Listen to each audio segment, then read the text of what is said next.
Oggi sono esattamente 2 anni che abbiamo fatto l'inaugurazione di una macchina che era lì da qualche mese.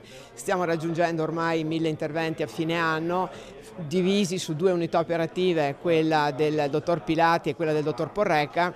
Credo sia la dimostrazione fondamentalmente di un grande gioco di squadra, perché ovviamente l'attività robotica si può fare grande macchina, ma ci vogliono dei grandi professionisti, grandi mani di chirurghi. A 2 anni dall'inaugurazione nella sede dello IOV di Castelfranco Veneto sono 1000 gli interventi realizzati con il robot Da Vinci, il complesso macchinario che permette un approccio mini-invasivo per una vasta gamma di procedure chirurgiche. Da un punto di vista della nostra attività, l'ergonomia, il chirurgo che è in qualche modo riposato fa degli interventi più performanti. I pazienti hanno meno complicanze, quindi in qualche modo la gestione del paziente è più semplice.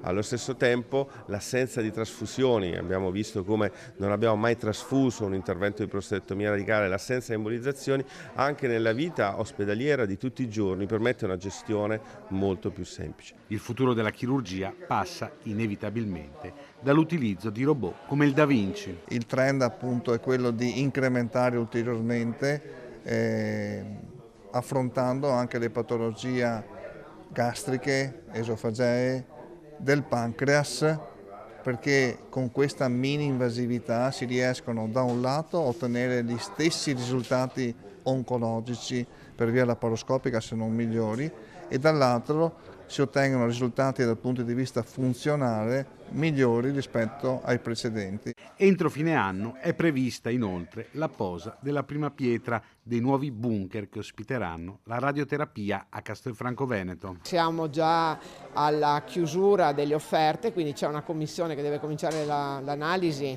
delle offerte economiche, dopodiché spero di riuscire a mettere la prima pietra per la costruzione dell'edificio con un impegno economico molto rilevante per arrivare ad avere chiusi i primi 2 bunker e dopo ci sarà un'attività successiva per gli altri.